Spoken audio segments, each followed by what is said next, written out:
Gente, boa noite, boa noite. Já fizemos o nosso teste. Vamos ver agora se a Karina consegue entrar. Para mim é um prazer, né? É muita emoção recebê-la aqui no meu Insta, com toda essa bagagem que ela tem, com toda essa experiência, né?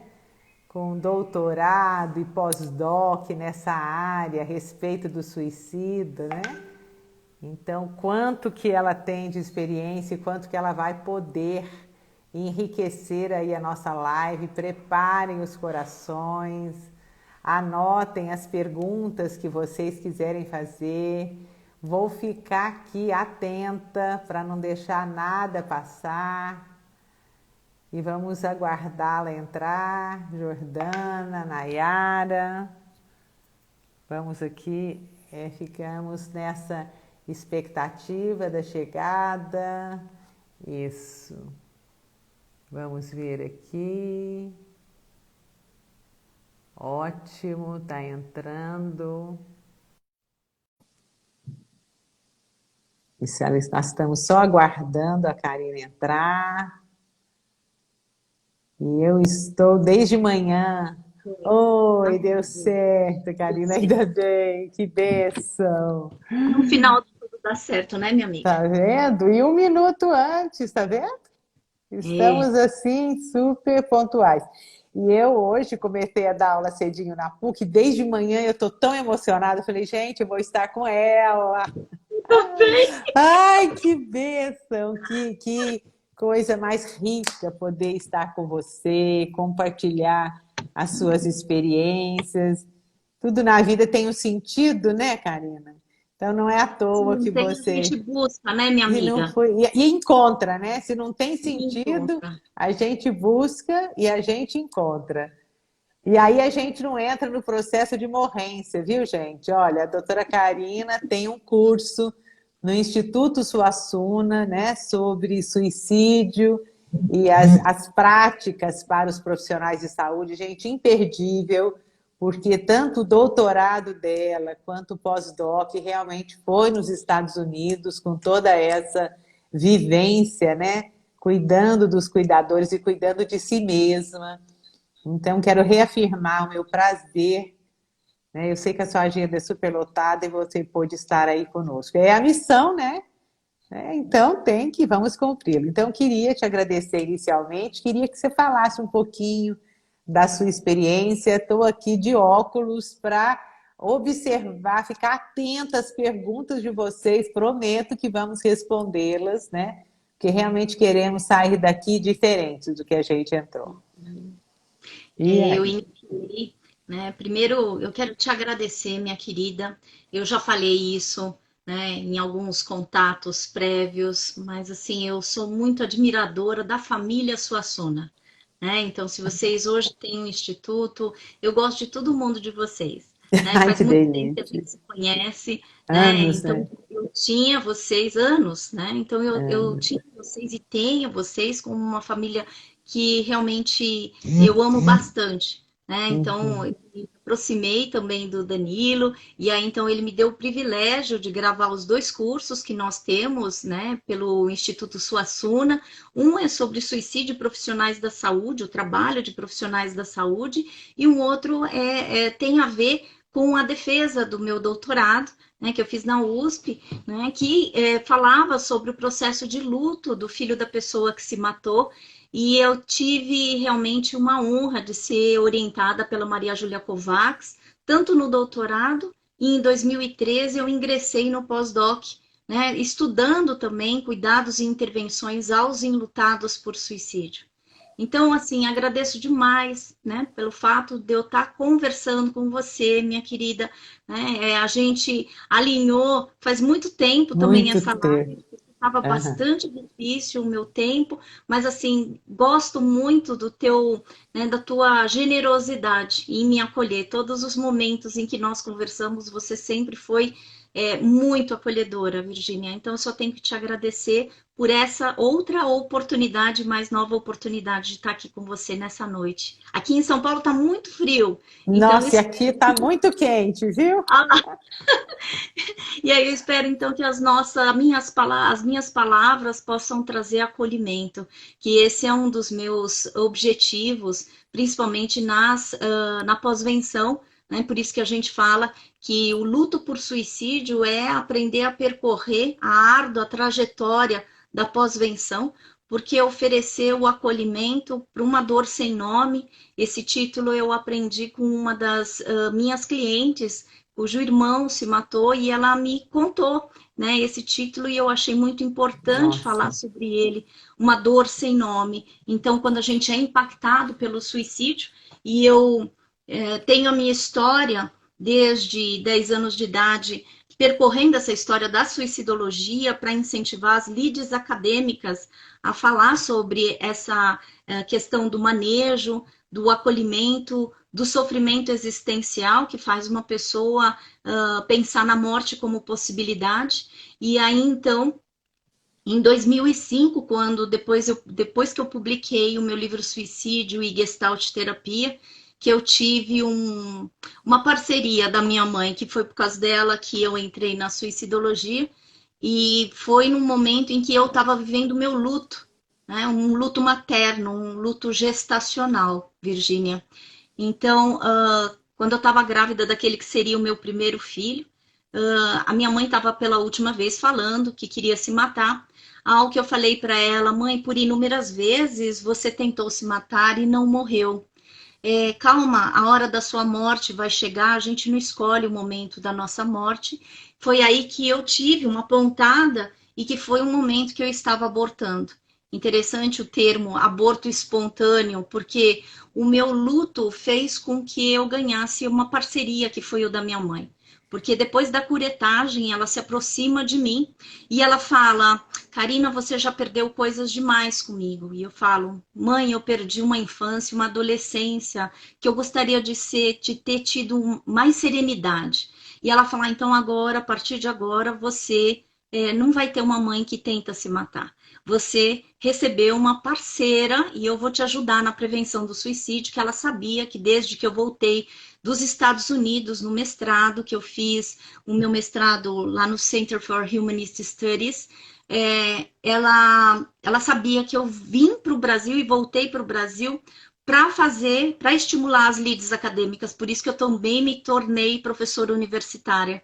Meu sonho de consumo era realmente falar sobre a prevenção do suicídio. Bom, quando então eu ganhei uma parceira, dizem, né, que quando os pais da gente autorizam, né, a nossa vocação, a gente tem uma certa credibilidade maior, e foi o que eu fiz. Eu falei: então, mãe, eu vou escrever, né, um livro que já está pronto, porque ele é, né, o meu trabalho de ética que eu fiz lá nos Estados Unidos no mestrado, e já está pronto, e eu gostaria que você lesse. Então, foi o primeiro livro que eu trago aqui, que é o Suicídio Gestalt Terapia.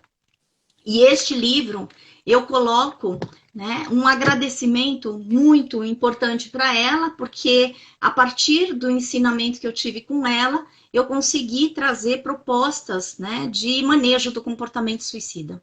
Bom, a partir desse momento também muito cansada, né, porque bastante frustrada, que em 2006 saem umas diretrizes de prevenção do suicídio, e não saiu do papel. Eu falei: mãe, então agora é hora de eu mudar de tema, já que você está como minha parceira, eu estou muito cansada de trabalhar como uma formiguinha, era muito preconceito, ainda hoje existe esse tabu, né, de se falar sobre suicídio, e era muito difícil. Eu falei: mãe, eu quero estudar, principalmente quando eu vivenciei o meu luto materno, gestacional.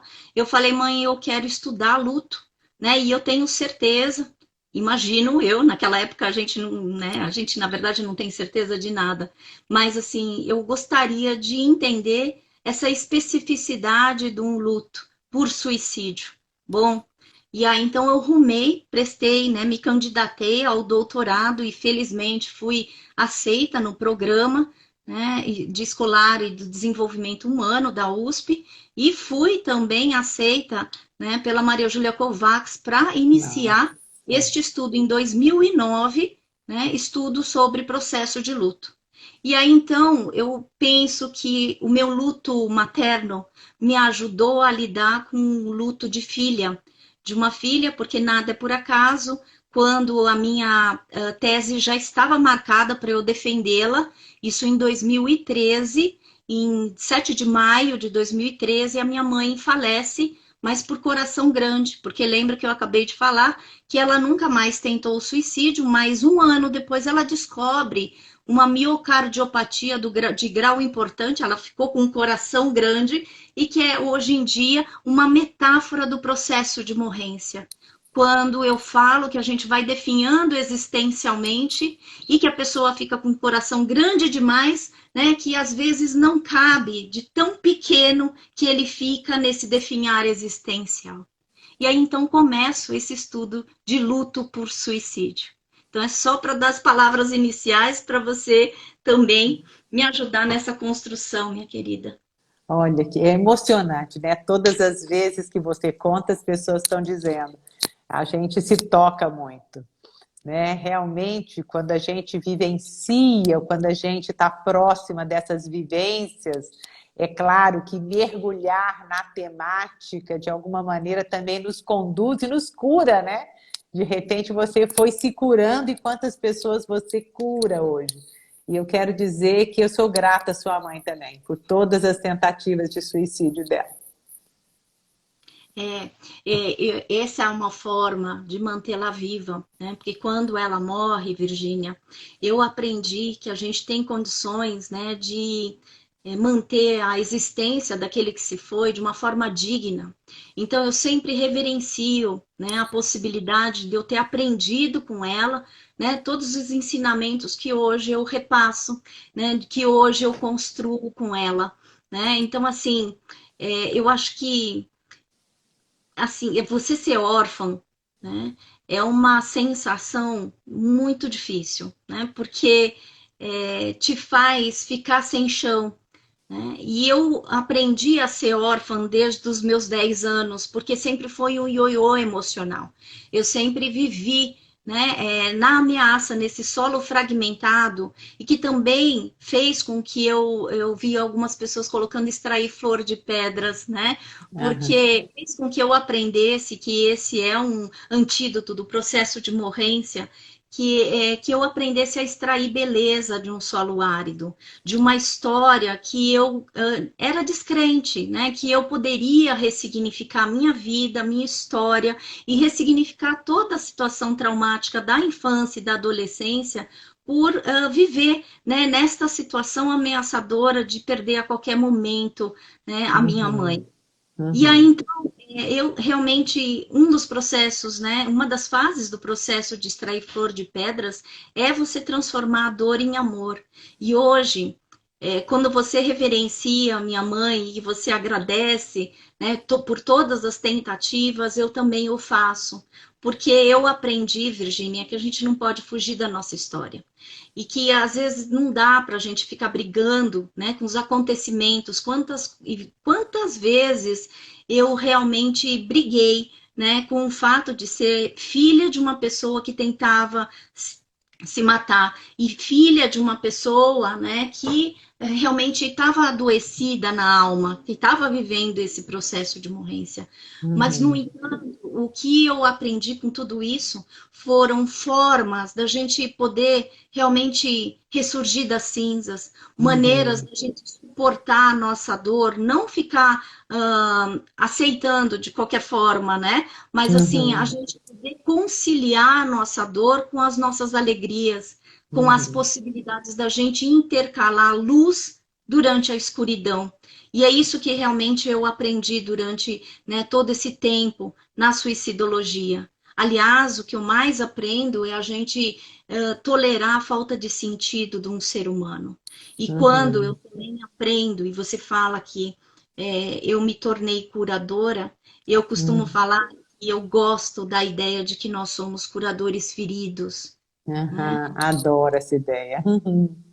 E aí a gente, com a nossa ferida, a gente vai curando a nossa própria dor e vai influenciando outras pessoas no sentido de falar para elas, você não está solitário. E é isso que eu sempre fui ganhando, muita ajuda, muitas pessoas que viveram comigo e conviveram comigo, viveram com, e me deram um privilégio de eu encontrar luz, né, um caminho de serenidade, um caminho que eu pudesse falar, é possível não a gente eliminar a dor que nos aflige, né? Não acabar com a dor que realmente nos impacta, mas, né, é possível a gente conviver ou se adaptar com esta dor no sentido de dar um outro rumo para a nossa existência, né? E aí, então, é isso que eu vejo no luto por suicídio, principalmente. Porque E tem diferença, Karina, assim, o luto por suicídio e o luto por uma morte natural? Você percebe assim nas suas pesquisas se tem diferença? tem diferença, sim, até porque o suicídio é uma das mortes que a gente fala e ainda acha que a gente poderia mudar o desfecho da situação, né? Quando alguém morre, por exemplo, por câncer ou qualquer adoecimento, por acidente, a gente não fica questionando muito que a gente poderia ter mudado o desfecho, né? Então a Uhum. gente começa a entender, né, o motivo pelo qual o suicídio é tabu, porque traz um estigma, porque é isso, mexe e afronta nosso instinto de sobrevivência, faz com que a gente questione que a gente poderia mudar o desfecho desta morte, né? E muito mais também traz culpa e vergonha. Então, esses dois Aham. elementos são elementos importantíssimos, porque enquanto a culpa é uma lamentação das nossas ações, a vergonha é uma lamentação de como é que a gente se mostra, se apresenta para a sociedade. Então, isso eu acho que acaba aparecendo muito nos enlutados por suicídio. Primeiro, porque um enlutado, ele é lançado numa fragmentação e num solo do qual ele começa a desacreditar, porque muitas vezes ele é acusado e ele também se culpa. Então, todas as vezes que acontece qualquer situação que é violenta, a gente tende, por causa do medo, por causa da raiva, por causa de toda a sensação de impotência, a gente tende a procurar um culpado. E Aham. aí, uma das coisas que eu tenho marcado bastante no luto por suicídio, que é uma ideia errônea da gente achar que todo aquele que se matou pertencia a uma família disfuncional. Isso por que que eu estou falando? A gente tem que tomar muito cuidado, e o maior cuidado que eu tenho com os sobreviventes, que a gente chama, os enlutados por suicídio, é a não exposição. Inúmeras vezes eu fui procurada por jornalistas para dar o telefone, o acesso, mas eu falo, o melhor Nossa Senhora. cuidado que a gente tem que ter, e a melhor intervenção que a gente tem que ter, principalmente no luto por suicídio, é a não exposição. Porque a pessoa está em carne viva e ela merece, né, esse respeito mesmo, não ser exposto, porque ela lida com a vergonha, ela lida com acusações de que ela não foi capaz, e ela mesma se culpa que ela não foi capaz de mudar o desfecho do suicídio. Então, você Uhum. vê, Virgínia, é um Uhum. luto diferente, é um Aham. luto que envolve esse estigma e envolve realmente a gente ser lançado nesta impotência. Porque com o Uhum. suicídio, aliás, com a morte, isso é uma crença errônea de que a gente pode evitar um suicídio. Uhum. E essa Uhum. é também é uma outra coisa que eu preciso apontar nessa live como uma importância, porque prevenção do suicídio, primeiro que deveria ser prática diária, não deveria acontecer É, só no setembro amarelo. é verdade, é verdade. Aham. E segundo, porque assim, o que a gente precisa sempre trazer, né, é que o acolhimento precisa ser a nossa meta, né, em toda Uhum. essa dor, porque é muita dor, é muita confusão, Muita, é muita. uma busca Aham. incessante de explicações que talvez a gente nunca tenha, porque eu costumo falar que a verdade vai embora com aquele que se matou.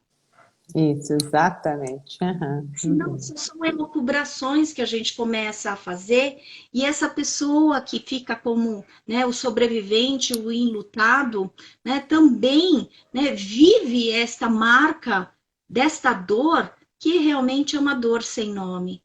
Então, isso uhum. quer dizer que o que mais a gente precisa trazer são espaços de acolhimento, e isso a gente tem, felizmente, lá no Núcleo de Assistência Social do Instituto Sede Sapiens.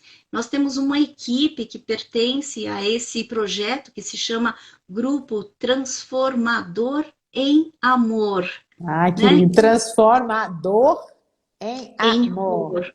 Olha, É, infelizmente a gente está recebendo enlutados do Brasil inteiro, porque o objetivo é oferecer um lugar de pertencimento e acolhimento, em que todos, na verdade, viveram luto, né, por suicídio, mas que cada um vivencia a sua maneira. de E maneira aí a gente não particular. pode generalizar, né, É. Virginia? O que a gente Uhum. precisa tomar um certo cuidado é que, assim, a gente acredita que a possibilidade da gente ofertar um espaço, né, um grupo de pertencimento é o que talvez ajude o enlutado por suicídio. Eu me lembro que uma vez era aluna da USP e o meu professor me disse, afirmando que a grande doença, o adoecimento existencial, estava diretamente relacionado com a solidão. E nos meus 18 anos eu falei, gente, então eu nunca vou poder ficar sozinha? Eu não tinha o alcance que ele estava dizendo. O adoecimento existencial ocorre quando eu me sinto só, quando eu não encontro esse espaço de compartilhar, onde eu posso encontrar na humanidade do outro a minha humanidade também, na culpa do outro a minha culpa, na vulnerabilidade do outro a minha vulnerabilidade. Né? E aí alguém perguntou aí por que é tão difícil, além da vergonha, né? É muito difícil aceitar, né? O fato em si. E alguém também afirmou que o próprio profissional de saúde que cuida, né? Psiquiatras, por exemplo, que cuidam de alguém que também comete o suicídio, acabam se sentindo culpados. Eu, na minha ignorância, eu fico pensando que é uma sensação de onipotência, né? Fica parecendo que nem a mãe, quando está diante de uma criança, que fala, bom, se tiver do meu lado, não vai cair. Né? Se estiver pertinho de mim, não vai acontecer. Então, talvez essa onipotência nos dificulte também a aceitar a vulnerabilidade e as limitações daquele ser, né, que se encontra num determinado contexto do qual eu sou apenas uma parte. Né? Eu não consigo pegar um bolo, por exemplo, separar a farinha de trigo, os ovos, sabe? É um contexto do qual eu sou um ingrediente. E a pessoa fala, bom, então eu sou o ingrediente. Se não existisse eu, não teria o bolo. Não é assim, a gente tem que lidar com essa onipotência também, né? E eu acho que você está falando, assim, extremamente importante, né, Virginia? Porque, assim, a gente é lançado, né, na impotência. E quando a gente Isso, se sente impotente, a tendência é buscar a onipotência. Então, por isso. isso, a gente vive em culpa, porque a culpa é uma onipotência frustrada. É a Exato. impossibilidade de você dar conta de todas as situações. É você Uhum. entender, né, que você não poderia ter mudado o desfecho, porque a vida pertence àquela pessoa que se foi, àquela pessoa que partiu. Quando a gente entende que, mesmo sendo mãe, pai, a gente não tem a capacidade de viver pelos nossos filhos, né? A gente começa a não aceitar, porque é muito difícil aceitar, né? Uma das coisas que eu sempre trouxe, eu não estou falando para você concordar, mas você precisa aprender a aceitar o fato, porque infelizmente é uma realidade dura, difícil. E esses dias eu estava ouvindo a Teresa Vera Gouveia, que é uma das minhas amigonas, né, e professora da pós-graduação em suicidologia, e ela estava numa live que ela falou uma coisa muito interessante.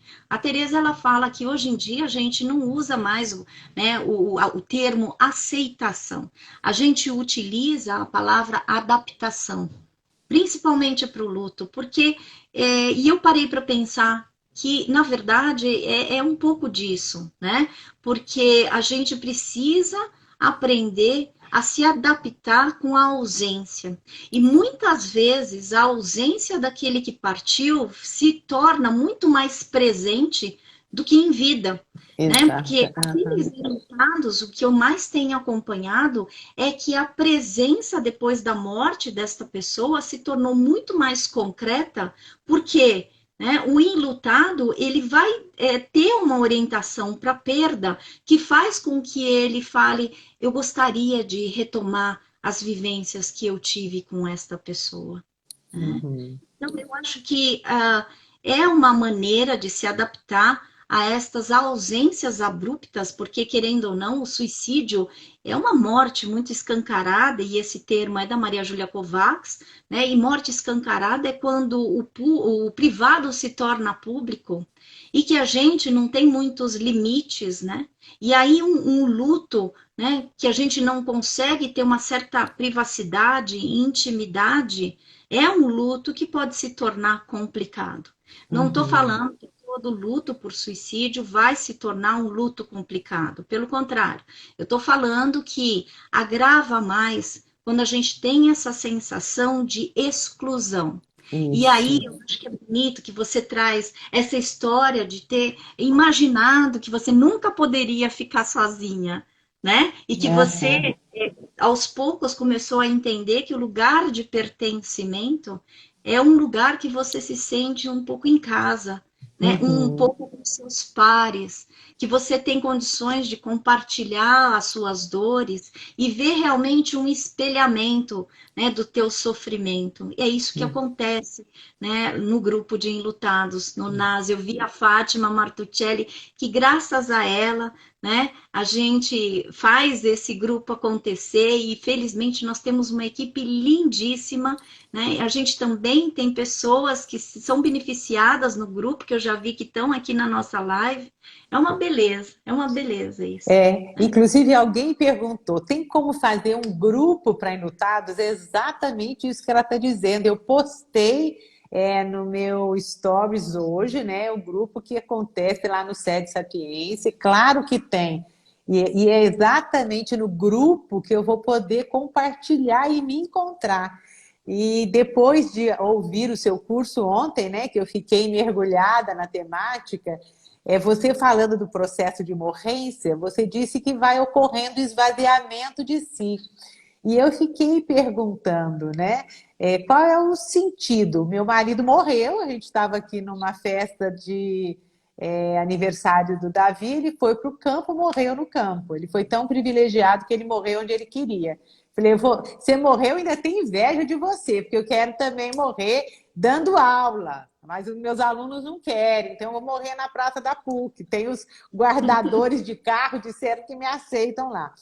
E quando ele se foi, eu fiquei desesperada, anoiteceu, e eu li no céu uma frase que diz: fique com o que tem e não com o que te falta. Né? Você Uau. teve demais. Eu li, parece que foi um surto. Eu li lá, escrito no preto, tinha, parece que um giz branco escrito. E aí eu comecei a agradecer, né? Agradecer, agradecer. E 40 anos juntos, eu achava que o sentido da minha vida era a presença física dele. Presença, eu queria, né? E aí eu fui descobrindo que a vida tem tantos sentidos. Então, quando a gente pergunta qual o sentido, vamos perguntar no plural, quais são os sentidos da vida, porque às vezes a gente coloca o sentido naquilo que nos falta, naquela pessoa que foi, né? E até para ficar ligada à pessoa, eu preciso da culpa. Eu brinco com os meus alunos, a culpa ainda é um vínculo com a pessoa. E o terapeuta Isso. não tem que tirar essa culpa, ele tem que compreender que é onde é o Wi-Fi com a pessoa, tem que compreender o sentido da culpa também, né? Aí alguém perguntou se na Gestalt terapia tem fases para essa elaboração do luto e quando a pessoa morre assassinado, né? Se tem também essa diferença desse luto e que é complicado mesmo aceitar. Tem fases assim dentro da Gestalt? Como é que você trabalha essa dimensão? Eu acho que se a gente começar a categorizar, né? Aí a gente perde, né, a perspectiva gestáltica, né? Então, se eu falar tem fases, né? Então, eu estou Aham, perdendo de vista a ênfase da singularidade. E é isso que aham, nós, né, realmente acreditamos. A gente não consegue colocar o luto numa categoria só. Tampouco a gente pode entender que existem vários sentimentos que acontecem. E principalmente no luto por suicídio, a pessoa entra numa montanha-russa de sentimentos. Né? E quais são esses sentimentos que vão acontecendo? Primeiro, essa sensação de choque, porque o suicídio ele uma morte muito agressiva, muito violenta. Muitas pessoas que são enlutadas viram esta pessoa morrendo ou morta, né? Então é uma cena que parece que nunca mais a gente vai conseguir esquecer, porque ela fica fixada. Então existem os processos, né, os sentimentos mais pertinentes em relação ao luto e ao luto por suicídio. Então, assim, na Gestalt, eu acho muito perigoso a gente falar tem fases, mas a gente sabe que nós vivemos, então, o choque, a gente também vive o torpor, né, o ceticismo, porque a gente começa a barganhar com Deus, né, a gente começa a é, negociar pela impotência que a gente sente raiva, a gente sente dificuldades em aceitar a situação, a gente entra em negação, porque muitas vezes, e isso eu gosto muito da Gestalt, quando ela fala que nem sempre a negação é ruim, porque vamos lembrar, né, da frase do Peirce, que ele fala, nem toda fuga é doentia e nem todo contato é saudável, e uhum, principalmente por isso que eu não falo que um luto é, né, extremamente crônico ou patológico. Aliás, a gente não pode mais utilizar esse termo. Se nós utilizarmos a perspectiva gestáltica, não existe luto patológico. Existe aham, luto complicado pelo grau de sofrimento. Então, isso é uhum. uma coisa para a gente considerar. Né? A outra pergunta, qual que foi, Tá, Virginia? Repetiu? antes de falar da outra pergunta, uma vez eu li, né, uma definição de luto que me marcou profundamente. Parece que eu tinha a sensação de que eu ia ficar viúva cedo. Eu perdi meu pai muito cedo também, né? Por isso que eu falava, Tony, vamos viajar, vamos aproveitar, vamos aproveitar. Eu tinha a sensação que ia embora.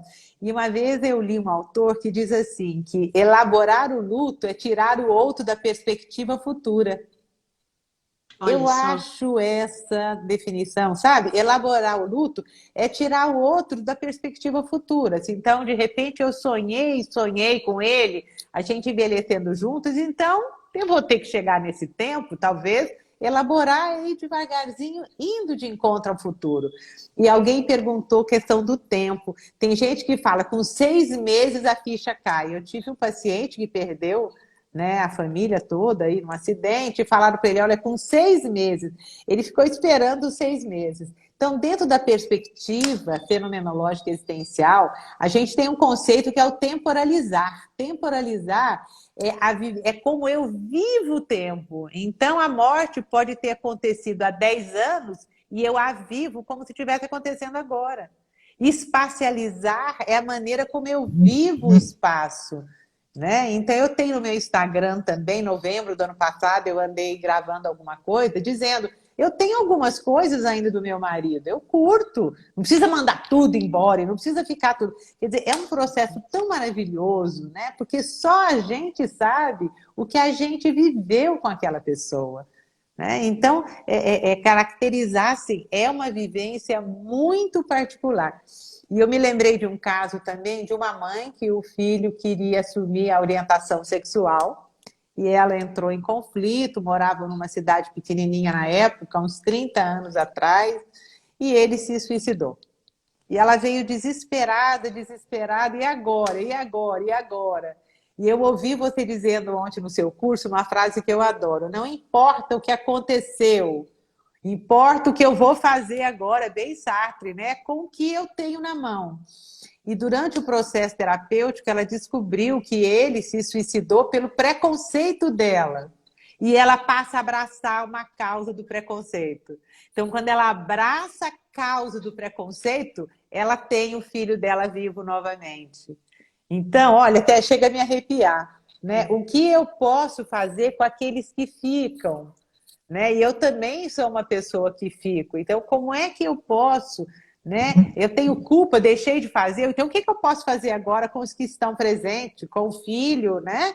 Então, eu acho que esse resgate também é se manter viva, né? Tem tantas perguntas aqui, Uma né? das coisas, Virgínia, que a gente precisa, né, considerando a tua fala, eu acho muito importante. Como é que a gente pode manter viva a pessoa a partir dos atos que nós aprendemos com elas, né? Isso. Então, o que você traz, né, na tua relação com o Tony, que eu gostava, eu conheci, né, vocês juntos, né, no Aham. congresso que vocês vieram conversar comigo, você e teu marido, e foi o primeiro momento que eu fiquei encantada por vocês, né? E realmente, assim, estranho seria se você não ficasse sem sentido, porque é uma Aham. pessoa que te deu horizonte, é uma pessoa que te acolheu, uma pessoa que formou com você uma família linda. Então, sabe, Virgínia, eu acho bonito isso, porque você honra toda a relação que você teve com ele.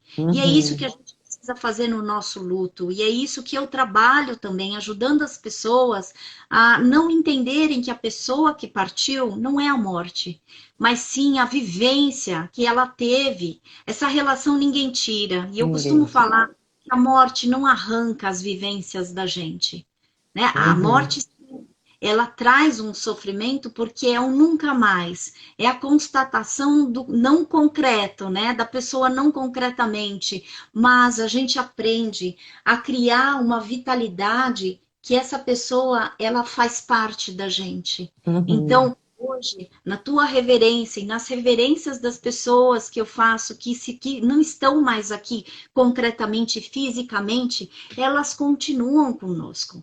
E Uhum. isso a gente não pode perder de vista, porque talvez seja o sentido que a gente possa dar, né, no enlutamento. É não perder a perspectiva que, porque o outro se foi, a gente também precisa ir junto. Dá Uhum. vontade, né? Tanto é que uma das questões que eu criei no doutorado foi quem mata quem quando um suicídio acontece. Realmente, assim, a gente é lançado, a gente quer ir embora junto. E quando você também, e aí não tem essa diferença do por ser por suicídio, porque você mesma, né, deu o seu testemunho do quanto você quis ir junto com ele. Uhum. Uhum. Quanto foi difícil lidar com esta parte que te faltou e que foi embora abruptamente e que infelizmente morte não dá muito aviso prévio, mas é a Aham. única certeza que a gente tem, Uhum. né? E um aspecto muito interessante, né, que eu vivi também, foi que as pessoas tinham a curiosidade para saber como eu estava, né? Então é o que você disse, a pessoa que já está enlutada, ela perde a privacidade. Então uma dica aí, como é que você está? Como é que você está se sentindo? Você está bem? Você está melhor? E eu chegava na faculdade, tinha dia que eu estava sorrindo, falava, ué, mas você está bem, você ficou bem rápido. Gente, e o dia que eu chegava triste, falou, será que você vai estar em depressão? Então, você nunca, enquanto enlutada, vai estar de acordo com a expectativa do outro. Então, acho que uma das formas de lidar também com os sobreviventes é respeitar a maneira deles ser e estar no mundo, sem perguntar. Porque, na verdade, a curiosidade é nossa, não é uma necessidade dele. Então, toda pergunta que eu faço está a serviço de quem, né? Está a meu serviço ou a serviço do enlutado? Agora, Eu acho que a gente precisa cuidar, né? Não 8 nem 80, né? Não fica toda hora aí aquela carinha assim, e você? Como é que ai, você como é que você tá? está? Né? É, não Ou é? você, assim, esquecer que aconteceu também, isso é prejudicial, né? Porque também, Aham, quando acontece uma morte, as pessoas, quando se sentem impotentes, né? Os amigos, eles também não perguntam. E a gente uhum, torna, isso acontece muito com o suicídio, principalmente, a gente torna o nome daquele que partiu por suicídio, né, um tabu também. Nada se isso. fala porque a sensação é que foi tão traumática, né? Foi uma situação, uma morte tão trágica que então a gente não vai falar para a dor não vir. Pelo Aham, contrário, é pelo uhum, sofrimento e pela culpa que a gente mantém a pessoa viva dentro da gente. ligada, né? E aí me deu uma curiosidade de perguntar, uma mãe que me perguntou hoje, recebi várias perguntas, como é que a gente lida com as crianças diante do suicídio do pai? né? Que tipo de trabalho pode ser feito dependendo da idade? Como é que esse fato pode ser digerido por essas crianças? Qual é o trabalho que vocês fazem no núcleo a esse respeito? E se tem algum material a esse respeito também? Na verdade, o que a gente precisa trabalhar com crianças, principalmente, é podendo responder as perguntas que são feitas. Porque não adianta a gente oferecer muitas informações, dependendo da idade, a criança não vai, conseguir digerir. Agora, o que a gente não pode falar é que a pessoa foi para o céu, né? Dependendo da idade, também, porque, assim, é uma morte que as pessoas que eu entrevistei, né, falaram assim, bom, eu descobri, eu tive dois lutos. Uma, porque quando eu era pequeno, meu pai ou minha mãe se matou, e aí falaram que meu pai morreu por acidente. E aí, quando eu descobri de fato que foi por suicídio, para mim foi muito ruim, porque eu soube pelas pessoas que me conheciam e conheciam a minha história, né, antes do que eu. E aí, então, Uhum, essa pessoa, esses enlutados, se sentiram extremamente traídos pela condição uhum. de não saberem. Ou seja, o que a gente precisa, né, é trazer as informações para as crianças conforme elas forem perguntando.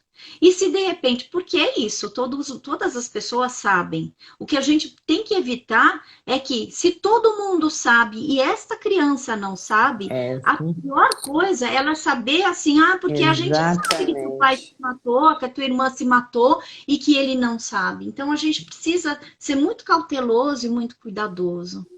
E É, eu trouxe uma parte. deixa eu só complementar um aspecto interessante, assim, uma forma que eu também trabalho, é que a família, né, no caso o pai se matou, então a mãe, a sogra, o vovô, a vovó, que entre num acordo a respeito do que falar. Gente, isso é muito importante, porque às vezes a sogra tá com raiva, né, porque o genro se matou, aí ela chega pro neto, já aconteceu isso, olha pro seu pai, é o filho da puta, e ele pegou e pulou, né? E a mãe fala de uma outra forma. Então, gente, nós temos que trabalhar com a família como um todo. A gente precisa entrar num diálogo até respeitar a memória da pessoa que se foi, para que gradativamente, né, como se a gente estivesse ensinando, alfabetizando emocionalmente. Cada criança está no primeiro ano, segundo ano, terceiro, tal, né? Mas que essa fala e essas respostas estejam de acordo com o contexto familiar. Famílias brigadas, cada uma fala uma coisa horrorosa. Sua mãe que foi culpada porque seu pai pulou. Então a gente tem que ter muito cuidado, né, para falar dessa temática. Perguntaram aí se criança se suicida, né? E aí também estão dizendo que as pessoas têm muita dificuldade de falar sobre a morte, é verdade. Principalmente quando é morte por suicídio. E as crianças se suicidam? Estão perguntando aí, Karina. Sim, também dependendo da idade, né? Porque, por exemplo, se é aquela criança que tem 3 anos de idade, que estava querendo brincar, né, de Homem-Aranha, né? Quer dizer, a gente precisa ver sempre qual que é a intenção, né, desse suicídio, porque aí a gente precisa alinhar. Agora, o que você traz, né, é muito importante, que a gente precisa criar uma narrativa. Eu fui responsável pelo primeiro programa de pós-venção aqui no Brasil, né, com a escola Uhum. Colégio Bandeirantes, que me contratou. Infelizmente, nós vivemos 2 suicídios, e aí, então, essa era a recomendação que eu dei pro colégio. A gente precisa criar uma narrativa em comum entre família e escola, tá? Isso. Para que a gente Uhum. possa, inclusive, trazer, né, e integrar, porque o suicídio, ele é uma morte que causa fragmentação. Então a gente precisa alinhar, porque o que mais a gente vai ouvir são realmente acusações e sentimentos de culpa, né, que vão fragmentar ainda mais todo um processo, né? Uhum. Então, eu acho que essa conciliação de narrativa é muito importante, tá? E eu queria que você Eu, comentasse também sobre o seu documentário, senão você vai esquecer. Comenta esse então, seu novo sentido aí. Olha que interessante, gente, o que é que ela está fazendo. Vamos lá. eu estou, juntamente com a Paula Calbianco, que é a produtora, a gente inaugurou né, um projeto que tem sido um sentido para a minha vida, a partir do momento que eu descobri que eu tinha o glaucoma e eu fiquei com muito medo de perder a visão, né? Eu fiquei preocupada como é que eu ia escrever e como é que eu ia transformar também para beneficiar as pessoas com baixa visão e cegas, né, para lerem os meus livros. Então, originou esse projeto que é um podcast que se chama Se Tem Vida, Tem Jeito. E vai ser um podcast dedicado para oferecer acolhimento, palavras de acalanto no coração das pessoas, né? Palavras que façam, e porque domingo, à tarde, às 18 horas, é um momento em que tem grandes números de suicídio, né? Porque algumas pessoas desesperançosas, desamparadas, né? E céticas de que elas vão conseguir continuar a lidar com o sofrimento, elas se matam.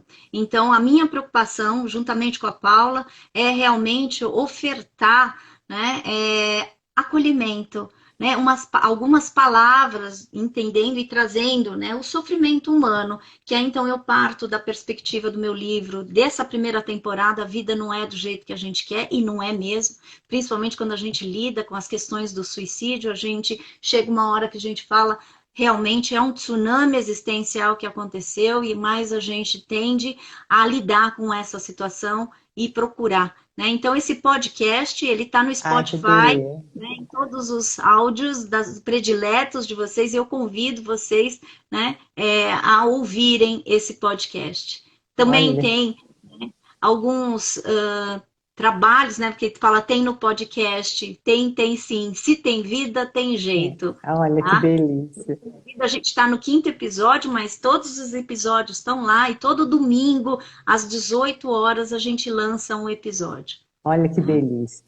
E aí chegou uma pergunta hoje também, se tem alguns sinais, né, por meio dos quais a gente pode detectar a possibilidade daquela pessoa estar, de alguma maneira, pensando em suicídio, né?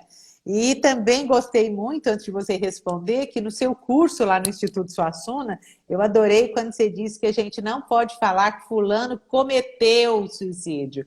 Porque quando a gente, viu como eu sou boa aluna, anotei tudo. Ela diz assim, gente, se a gente fala fulano cometeu, né, a gente já está associando a ideia de pecado. Então, cometeu, a gente já tem aí um julgamento que é antifenomenológico, que a gente tem que suspender os nossos preconceitos para compreender a vivência do outro. Então, fulano se matou, né? Mas cuidado, cometer tem um julgamento. Mas tem alguns sinais, assim, por meio dos quais a gente pode ficar atenta à pessoa, né? Pensar na desistência da vida, na sua experiência, como é que você percebe isso? Olha, tudo depende do grau de sofrimento. Se você percebe uma mudança abrupta de comportamento na pessoa, a pessoa começa a se isolar. Um dos sinais principais que a gente precisa realmente tomar atenção é transtorno mental, né? E tentativas prévias de suicídio, né? Todas as pessoas que falam, eu gostaria, e comentam, ai, eu gostaria de ter uma luzinha que me apagasse ou que eu pudesse sumir desta situação, né? São sinais, né? Quando a gente vê algumas pessoas procurando várias religiões e elas, né, não acreditavam nem em Deus, né? Quando a gente começa a ouvir alguns adolescentes, principalmente, comentando sobre pessoas que se mataram, né? Para crianças, desenhos sobre morte, né? Então, assim, são sinais, né? Tudo aquilo que você começa a perceber de diferente, lidando com situações de que eu quero sumir, gostaria de ter um botãozinho, né? Eu gostaria que tudo se modificasse, eu não aguento mais, vale a pena você cuidar deste sofrimento, sabe? Todas as vezes, e é realmente o acolhimento que vai fazer total diferença. Você vai sentir saudade de mim, eu não vou te encher o saco por muito tempo. Essas É. frases, né? Agora, uma pessoa fez uma pergunta aí muito importante, né? O que você pode dizer a respeito do suicídio de adolescentes por jogos? Né? Na sua experiência, como é que você pode colaborar com a gente? Então, alguns jogos, eles são, né, dicas e são direções para alguns adolescentes que não sentem que eles têm direções, né? Então, é como se eles fossem tomados pelas vozes dos jogos e, né, das pessoas que fazem estes jogos, né? Então, quando a gente pensa em alguns jogos que tem vários desafios e é de enfrentamento, né, de como que você lida com as dores, você percebe que todos esses Aham. jogos, eles acabam sim sendo perigosos, né, e acabam direcionando, e o que a gente precisa entender, né, é que a gente precisa estar muito próximo, principalmente agora, durante a pandemia, a gente tem a possibilidade de se aproximar desses jovens, né, e ficar meio que com um efeito sentinela, ou seja, a gente vai dar uma olhadela como que são esses jogos e como é que ele está interagindo. Né? A gente acha que eles estão seguros, pelo contrário, né? O que faz e obriga a gente é se aproximar e verificar no que eles estão se envolvendo. E eu acho que aí Uhum. realmente uma atenção, né, e uma aproximação distanciada. Quando eu falo isso, eu estou falando de adolescentes, porque nem todo adolescente gosta, né? Os meus filhos já estão entrando na adolescência, eles não gostam que eu fique direto, né, Ah, revisando ou revendo o que eles estão fazendo. Mas eu acho que assim, eu tento fazer esta compreensão de que em alguns momentos eu vou lá, dou uma olhadela, né? Vejo como é que está o celular, só para acompanhar. É esse efeito sentinela que a gente precisa ter. Eu preciso alguém. Ah. Não, falar e trazer. alguém perguntou do luto, né, na pandemia, alguém perguntou sobre o luto quando no pós-parto, se o luto está, se o suicídio, aliás, está relacionado com depressão severa, né, o luto nessa pandemia, o luto de uma mãe que de alguma maneira se suicida assim que ela tem o bebê, que é depressão pós-parto. Quer dizer, suicídio, né? Tem vários tipos de suicídio que acontecem, né? Alguém falou que Isso. perdeu uma pessoa aí no sábado, que ele não deu nenhum sinal, mas que morreu no dia do aniversário da filha. Quer dizer, esse também é um sinal, né? Que a gente não consegue compreender o significado, né? Eu costumo falar que os suicídios são atos de comunicação de dores sentidas e não consentidas. Então, o modus operandi, o método letal, a data, né, que a pessoa se mata, é um ato de comunicação. Então, essa pessoa vai trazer, né, pela morte, aquilo que ela gostaria de comunicar e deixar, né, em vida. Quero também trazer que existem suicídios no plural, e isso a gente utilizou, a gente quem? Eu e Maria Júlia Kovács, num artigo que eu precisava fazer para resultado do doutorado e do pós-doc, e então nós escrevemos um artigo que a gente utiliza essa perspectiva da gente falar são tipos de suicídios, porque são várias histórias, a gente não pode nunca confundir o ato suicida, com a pessoa. Por isso que duas palavras que eu aboli. Suicida, eu não chamo a pessoa de suicida, eu falo a pessoa, né, que tentou se matar ou teve a sua morte consumada, e outra palavra que você também citou, que eu não utilizo mais, mas utilizei no meu doutorado, mas depois que eu li um livro, The Unique Grief, o autor Smith, ele fala sobre uma discussão do verbo cometer, que normalmente está associado a crime ou a pecado. Então, se eu quero trabalhar com uma linguagem, né, menos estigmatizante, eu preciso cuidar disso. Queria só trazer um trechinho, Virgínia, é Sim, possível, de claro, um claro, documentário claro. que eu Sim. gostaria de sugerir. É um Uhum. documentário que tem no Netflix que se chama Evelyn, tá? E Evelyn Evelyn. é um documentário de uma família que teve a morte por suicídio, né, do Evelyn. E durante 10 anos eles não conversaram sobre a morte dele, nem sobre a história do Evelyn. E aí eles partem para uma jornada, uma caminhada. E aí então é lindo esse documentário e chega numa parte que o produtor, que é o irmão do Evelyn, que é né, a pessoa que produziu o documentário, ele fala uma carta. E eu gostaria de falar, antes que a nossa live acabasse, que eu Então acho fala. imprescindível. Evelyn, é isso mesmo, gente, tá? Ele fala assim: tenho uma amiga, a Laura, uma das melhores amigas dela, se suicidou. E ela me mandou isso outro dia e falou que esse poema ajudou muito na época. Se eu for o primeiro de nós a morrer, não deixe isso escurecer o seu céu. Seja ousado, mas modesto no seu luto. As coisas mudam, mas não pela partida. A morte é parte da vida. Os mortos vivem para sempre nos vivos. E todas as riquezas que acumulamos em nossa jornada, os momentos compartilhados, os mistérios explorados, as camadas contínuas de intimidade armazenadas, as coisas que nos fizeram rir, chorar ou cantar, a alegria da neve iluminada pelo sol, o primeiro brilho da primavera. A linguagem sem palavras do olhar, do toque, o saber, o dar e o falar. Não são flores que somem, nem árvores que caem.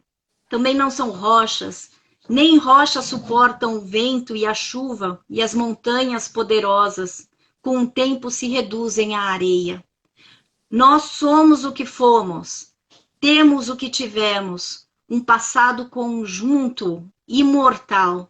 Então, quando passar por onde passamos juntos e olhar em vão à sua volta, buscando minha sombra, ou parar onde sempre paramos, na montanha, para observar a terra e ao ver algo, buscar por costume a minha mão e não encontrar nada, sinta a tristeza se aproximar de você.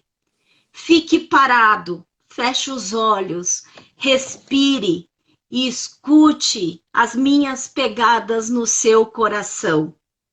Eu não o deixei, só o caminho dentro de você agora.